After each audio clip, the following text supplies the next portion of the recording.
lone human ship entered orbit. 4 minutes later, 12 armadas were gone. HFY Sci-Fi Story. Before we begin, just a quick note. Drop a hi in the comments. It seems small, but it helps YouTube share these stories with fellow sci-fi fans. Now buckle up. Things are about to explode. The arrival. The fleet was prepared. 12 armadas, each hand-picked from across the Galactic Accord's most powerful militaries, hung in orbit above the mineral-rich world of Corbin 6. This wasn't war, not officially. It was a show of force, a coordinated live exercise broadcast across more than 50 systems. Billions tuned in. Analysts whispered, governments postured. Then, without warning, space folded. A single ripple, a distortion, a hole in reality that shouldn't have been there. And out came the ship. It had no tags, no identification code, no recognized IFF. It didn't decloak because it never cloaked. It simply wasn't there. And then it was. Fleet Marshal Yendrik of the Thalan Unity snapped forward in his command cradle. Unscheduled vessel, he hissed. Origin? No record, his tactical officer responded, voice tight. It's human. Or it was. Across the fleet, alerts blared. Fighters armed. Defensive shields went live. In training scenarios, timing was everything. But this wasn't training anymore. On every frequency, the human ship remained silent. Until it didn't. Apologies. Am I late? The voice was male, calm, confident. Then, permission to demonstrate. The marshal's blood chilled. Because that voice, it wasn't just a human voice. It was his voice. Commander Elias Gray, codenamed Null Vector, lost in the Purgos rebellions, declared KIA, a myth, a mistake, or maybe a memory. Fleet Command didn't answer. They couldn't, because the first ship, the Nervaxis Dawn, had just gone dark. Not destroyed, not even disabled in the traditional sense, just blank, systems fried, comms fried, engines humming, but not moving. The ship was intact, but no one was in control anymore. Then another, then another. Within 42 seconds, 5 ships lost all sensor capability. No alarms, no energy spikes, just absolute technical defeat. On the primary feed, the chat exploded. Is this part of the event? Wait, why isn't anyone firing? New DLC? Earth mod? The 6th ship, the Draxian High Guard Revelation, launched plasma warheads. Mid-flight, the warheads veered off course, chasing phantom signals. Elias Gray spoke again. Beautiful tech, but you're using stone knives in a scalpel war. At minute 312, 10 ships had been rendered inert. At 341, the last 2 attempted a tactical retreat. Their nav systems flipped. One ship rotated 270 degrees, backwards, its AI scrambling corrupted map data. They weren't being attacked. They were being graded. At minute 4 o'clock, exactly, every operational satellite, broadcast hub, and orbital lens locked onto the same image. The human ship rotating slowly. Calm, waiting. Then a single message. You still teach war like a language. We rewrote the alphabet. And it vanished. No warp trail, no aftershock, not even heat. Just silence. Echoes in the silence. They didn't die. Every crew aboard the 12 neutralized ships survived, but their systems hadn't just been shut down, they had been disarmed, scrambled, and left intact. Intact enough to know they'd been spared. In the orbiting observation spire above Corbin 6, panic bloomed like wildfire. Dozens of alien diplomats, scientists, military observers, each from species that had once led fleets against ancient Earth, now stared at the playback loop in raw disbelief. Counselor Sharn of the Vivalari delegation leaned forward, her luminous tendrils trembling. This was not an assault, she said slowly. It was a study. Fleet Marshal. Yendrik didn't respond. His focus was locked on the ship's last transmission, its voice. Gray, he whispered. It can't be. But it was. And within moments, the ripple began. From the core worlds to the outer colonies, civilians flooded the datasphere. Streamers dissected the event in real time. Military analysts panicked. Council news nets dubbed the incident the 4-minute surrender. But inside Earth's own high-orbit command bastion, Sol Haven, the reaction was different, colder, more prepared. General Lana Sorrell, Chief of Strategic Defense, watched the playback with emotionless precision. She had read the old files. She'd heard the name Null Vector whispered through black site corridors and unacknowledged labs. Beside her, Admiral Prellin of the Query Exchange shook his head.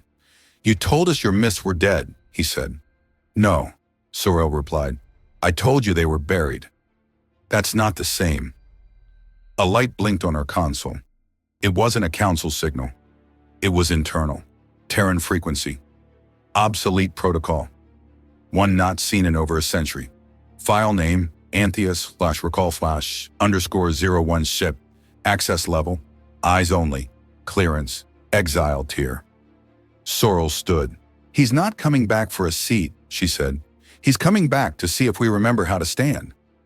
Elsewhere in the farthest quadrant of the galaxy, in a quiet system only used for ancient long-range signal routing, a dormant relay activated.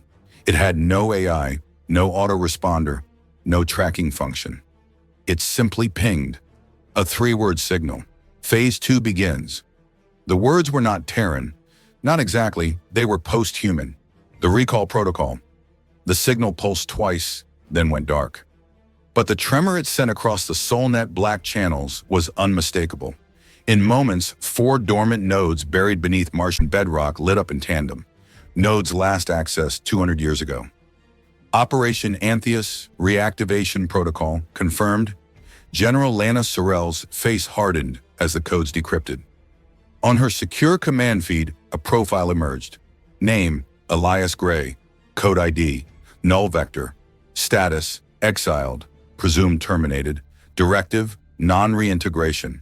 Observe only.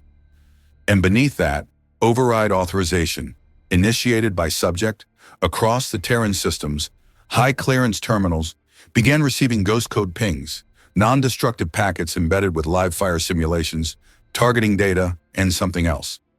Performance reviews of Terran fleets, of Council armadas, of each ship's crew's cognitive reaction time during the 4-minute incident.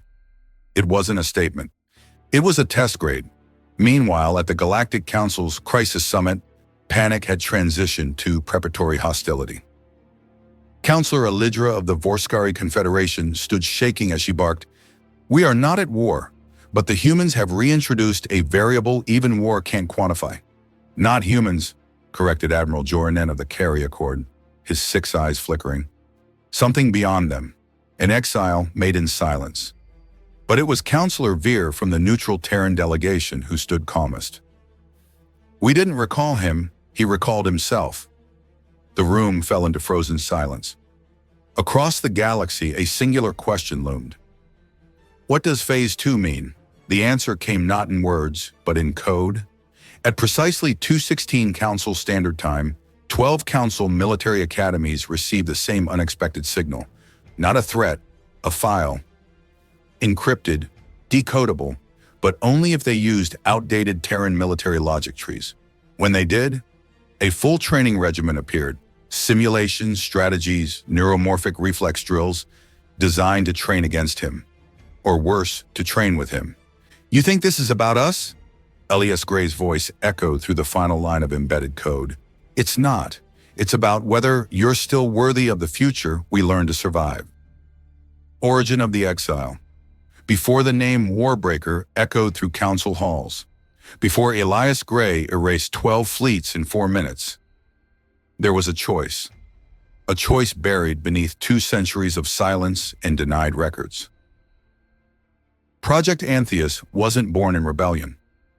It was born in desperation, 205 years ago. The Ramius decision, the Galactic Council had just signed the disarmament accords, codifying a new era of mutual demilitarization. Earth, newly admitted to the interstellar community, complied. Most did.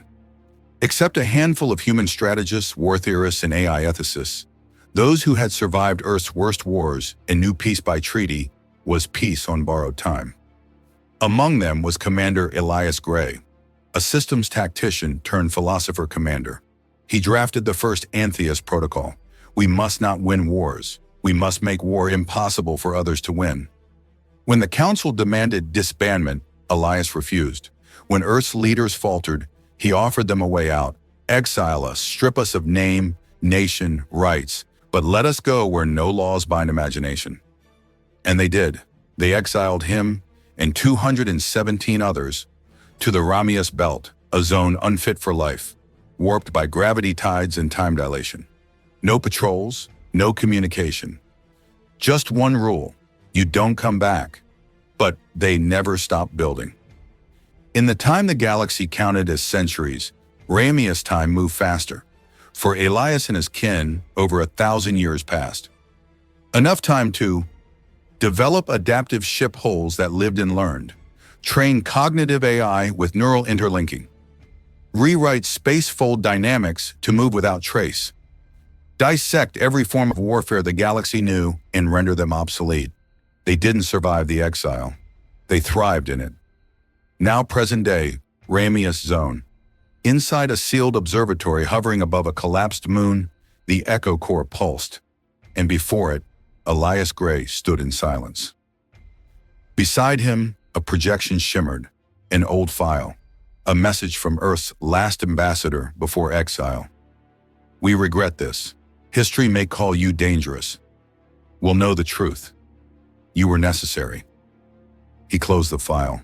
They never understood, Elias murmured, but they will. Behind him, the next generation of Antheus architects, post-human in thought, Terran in blood, watched, waited. Phase 2 wasn't about battle. It was about testing the galaxy's readiness for the return of those who never left. The species that remembered. Even as the Council reeled and Terran commands scrambled for unity, one species never panicked, because they never forgot. The Crary, ancient, data-obsessed, logic-woven, had quietly maintained a contingency division since the Ramius exile. Not public, not sanctioned, just prepared. They called it Observation Cell Theta 1. Internally, the Vault Watch. Inside the Crary archaeological node on Keth 4, Counselor Ilvrin, a lean biosymbiotic intelligence with crystalline limbs and 100 ocular nodes, stared at the pulse feed from the Warbreaker's reappearance. He didn't blink. He didn't need to. Instead, he activated a hidden core, sealed for 190 years. The vault opened, revealing projections, ancient human psych profiles, pre-exile manifestos, blueprints of technologies never built in known space. Activate Protocol 9, he said softly. They've returned, but we expected them. His aide blinked. You believe we're in danger? Ilvrin turned slowly. No, but the galaxy is in denial, and denial is always fatal. Meanwhile, Council Subspace Surveillance Hub, Delta 6. A probe launched from the edge of Council space silently entered the Ramius Belt. It was new, cloaked, multi-phased, designed to last 12 hours in that distorted zone. It lasted 36 seconds, just enough to transmit one image. A city, a massive dark metal spire lattice spread over an asteroid fragment. Lights shimmered, not for illumination, but as code, languages interwoven, messages meant to be read by machine minds. It wasn't just a ship they'd built, it was a civilization. At Sol Strategic Command, General Sorrell watched the probe feed in silence. The last frame showed a symbol, etched into the asteroid's surface, large enough to be seen from orbit. A human hand, open, reaching out, framed by a circle broken only at the top. The symbol of Antheus. They're not hiding, she whispered. They're waiting. And in the darkness of interstellar void, the signal echoed again. This was never exile. It was evolution. The Warbreaker speaks. They expected weapons. They got words. Orbit above Hestera, Prime Council, diplomatic ring. A silence had settled over the war room until the stars folded again. This time not in stealth, not sudden, deliberate. The Warbreaker appeared over the Council's oldest diplomatic station. No shields raised, no weapons charged. Just presence. Dozens of security systems screamed, but the ship's signal, transmitted across all Council languages, was unencrypted. No encryption needed when your message is unchallengeable. Then came the voice. Elias Gray, null vector, human, not human. Stand down. You asked for answers. I'm offering one. In the core conference dome, delegates from 32 species sat breathless. No prepared statement. No weapons drawn. Live transmission. Real time. Elias stood on a deck bathed in soft white light. Alone. We remember the day you exiled us, not with anger, with clarity. You feared what we might become. And now you see what fear creates. Inside the Crowry Vault, Ilvern leaned forward. Listen carefully, he said to his team. You are witnessing not a threat, but a redefinition of diplomacy. Elias continued. We did not come to reclaim territory. We don't need it. We did not come to challenge leadership. We outgrew it. He paused. We came to see if you were still capable of listening. Before we stopped trying to speak, the feed fell silent. Then a single file transfer was offered. Voluntary.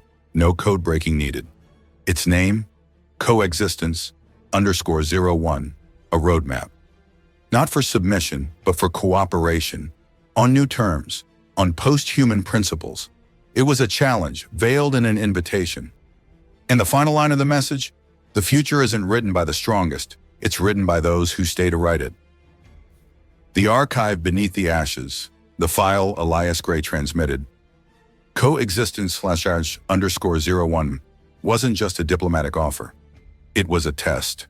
A puzzle encrypted not with code, but with ethics. Location. Earth former Antheus testing site, Greenland exclusion zone. The archive beacon pulsed once, then opened. Inside was a vault, hidden beneath what had once been a disarmament testing range. Over 100 meters underground, sealed behind alloy that responded only to ancestral DNA markers, Terran genetic keys from the original 217 exiles.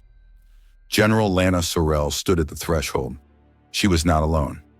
Beside her, Dr. Elon Varus, linguist, post-human historian, descendant of one of the original Antheus project engineers. They entered in silence. What they found was not a bunker. It was a message temple. Walls lined with etched steel, coated in nanofilm still reacting presence. Holograms flickered to life.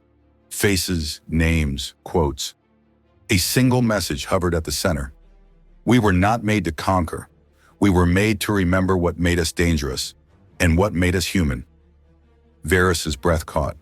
They didn't abandon us, she whispered. They built this for when we were ready. Sorrell stepped forward, activated a dormant console, and a transmission started, one pre-recorded centuries ago. Elias Gray's younger face appeared.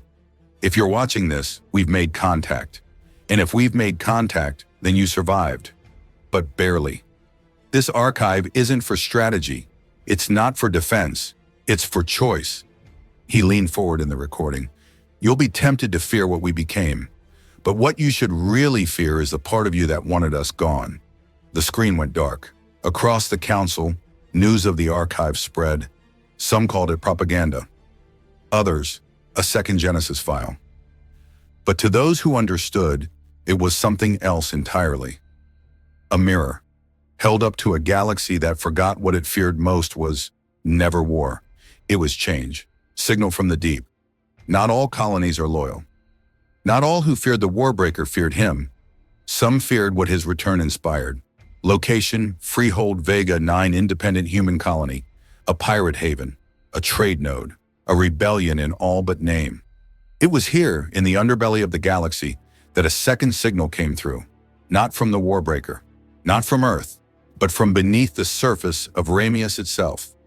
At 3:42 Standard Time, an illegal subspace listening array detected an anomaly. Something buried in a gravity well too volatile for any Council vessel to survive. The signal wasn't a message. It was a heartbeat. Pulsed at frequencies only post-human neurometrics could read. An old smuggler turned analyst, Delka Var, managed to isolate the echo. He didn't understand language, but he recognized one thing: a call and response pattern. They weren't broadcasting, they were waiting for a reply. Meanwhile, at Seoul Strategic Intelligence Command, General Sorrell reviewed the intercepted signal with a team of Terran cryptographers.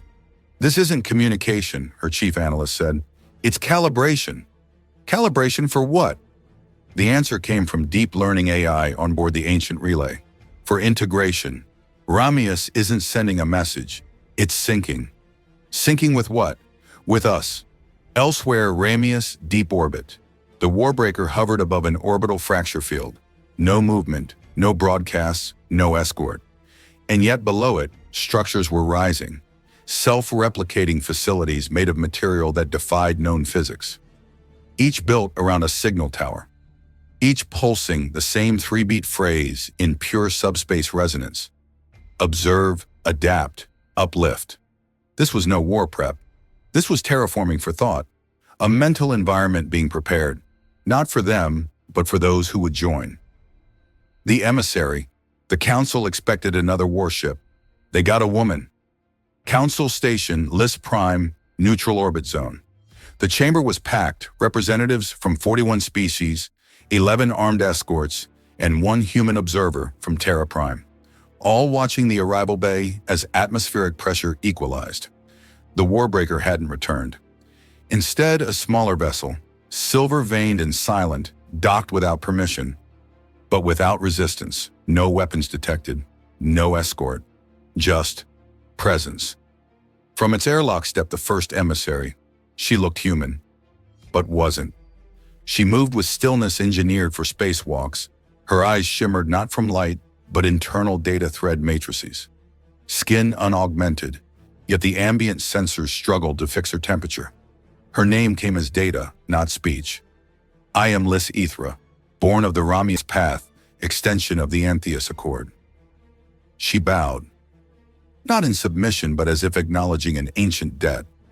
"We come not to seek forgiveness. We come to see if your memory is longer than your fear." Counselor Dravan of the Alzar Triad hissed, "Is this your threat? A post-human diplomat cloaked in politeness?" Lys Ethra turned slowly. "A threat would not knock, nor wear a face you could understand." Silence followed. Then she spoke again. "You sent us into silence. We forged symphonies." She placed a single item on the table, a crystalline seed. It began to grow. Not into a plant, but into a holographic lattice showing paths of technological uplift, non-linear communication models, and a timeline, one stretching 300 years into the future. Each council member gasped. Because the paths shown? They all led back to them. Outside in space, 4 more vessels arrived. Not warbreakers, caretakers, smaller, built for science, diplomacy, observation. The exiles weren't invading. They were expanding a civilization. And the message was clear. We aren't returning to claim dominance. We are returning to offer inclusion. The saboteur's folly. Not everyone believed in peace, especially not the Threx Dominion. Council Summit, Recitar Corps. Even as Lys Ethra's lattice of future tech shimmered above the central dais, unease festered in the lower tiers. Among the Threx, an empire born from conquest, suspicious of uplift, and loyal to might, diplomacy smelled like submission. Counselor Vartren of the Threx sat motionless, his carapace dim, pupils pulsing with covert data feed. What he saw behind his lenses was not hope. It was dangerous temptation. The Ramius return wasn't a reunion. It was a threat to control. "We don't trust gifts wrapped in legend," he muttered. Midnight Council Power Relay, Node 47B. The Threx didn't vote. They acted. A hidden packet was deployed. A viral strike, engineered to overload the subspace compression fields that stabilized the Warbreaker's microfold systems. The idea wasn't to destroy, just to expose. Make them bleed. Make them seen. But it didn't work. Because before the virus even reached its mark, the Warbreaker turned to face the nearest relay. It hadn't moved in hours. Now it moved with purpose. Inside Seoul Strategic Command, General Sorrell's console exploded in alerts. They caught the virus in transit. How? Her lead analyst choked. It wasn't on the network yet. Because they weren't watching the system, Sorrell said coldly. They were watching us. The Warbreaker responded. Not with weapons, but with surgical retaliation. The Threx Central Fleet comms node blinked once, then flooded with mirror data. Their entire strategic archive was reflected back to them. Their encryption cracked, their command hierarchy inverted. Junior officers received orders to arrest their own commanders. In 60 seconds, the Threx military went quiet. Back in the council chamber, Lys Aethra looked at Vartrin. Her tone never rose. You sent a dagger wrapped in shadow. We returned the light you tried to hide from yourselves. Then she turned to the assembly. We are not fragile enough to be threatened, and not cruel enough to retaliate without message. But next time we teach with less kindness. The council didn't vote that day. Because there was nothing to vote on. The truth had already spoken, and this time it had listened first. The vote that wasn't. History records pivotal decisions as dramatic, contested, full of fury. This wasn't that, because by the time the council assembled, everyone already knew. Location, Recitar, Prime Council, Grand Assembly. Delegates sat beneath the rotating emblem of the Accord, flickering now with data overlays from the Ramius lattice. The symbols of Empire, Federation, and Union paled next to the living map of post-human design. Still growing, still expanding. At the center of it stood Lys Aethra, silent. She had said all she needed. This time it was up to them. Counselor Halvin of the Sari stood first. They didn't just return with ships. They returned with a future, and asked if we wanted to be part of it. He motioned for inclusion. Counselor Travak of the Threx, subdued after the mirrored sabotage, rose slower. We believed they would dominate. Instead, they demonstrated, and in doing so, showed us our limits. He abstained. One by one, each race cast their stance. Not votes, but positions. When it came to Earth's delegation, General Lena Sorel stood with no document in hand. No AI prompt, just clarity. We sent them into silence. They answered with design. If we ignore them now, it won't be betrayal. It'll be irrelevance. In orbit, the Warbreaker moved. Not forward, not outward.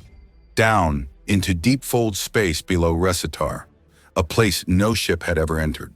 From that void, beacons ignited, tiny stars of post-human code stretching like a bridge. Not a corridor of war, a corridor of entry, a choice. The Council didn't vote on war. They voted on whether they still mattered. The motion passed, not unanimously, but definitively. And as the chamber lights dimmed to final protocol status, Lys Aethra turned to them one last time. You've remembered us. Now remember this. Evolution doesn't wait. It only watches who's still trying to keep up. The bridge and the echo. The bridge wasn't made of matter. It was intention crystallized into space. It stretched between what was council space, old wars, proud borders, and what could be. Ramius, the exile-forged future, unbound by fear. And someone had to walk it first. Location, edge of Ramius corridor, Captain Elia Wren, chosen from among Earth's best. Young enough to believe in change, old enough to remember when exiles were a bedtime threat. She stepped from the shuttle, every eye in the galaxy watching. The bridge beneath her boots pulsed, not with light but with acknowledgement. It didn't test her. It didn't judge her. It simply responded. Each step sent ripples into fold space, like the corridor was recording her choice in real time. In the void beyond. The Warbreaker didn't approach, it listened, and then for the first time, its hatch opened, not in challenge, in welcome. Ilya stepped forward into the heart of what had once been called myth. Inside the Warbreaker, there was no throne, no weapons array, no shrine of power, only a singular chamber with Elias Gray, seated quietly. He looked at her like a teacher who knew the final answer wasn't in the test, but in the student. You're not here to prove anything, he said. You're here to remember what we were supposed to become. Ilya didn't salute. She didn't kneel. She simply nodded. Then let's begin again. Across the galaxy, the Ramius lattice folded open, accepting new voices. Not all, not instantly, but inviting, not conquering, not converting. Just asking, are you ready to build what fear never allowed? The answer came not from weapons, but from architects, thinkers, wanderers. The future didn't roar. It resonated. And so it ended. Not with a fleet falling, not with an empire rising, but with a step across a bridge made from silence. A silence that had once meant exile, and now meant arrival. Thank you for walking the path. If you felt something, share it. This wasn't just a sci-fi tale. It was a reflection of what we might become when we stop running from the things we once buried. And if you ever forget, just remember, they didn't survive exile. They evolved through it. It resonated, and so it ended. Not with a fleet falling, not with an empire rising, but with a step across a bridge made from silence.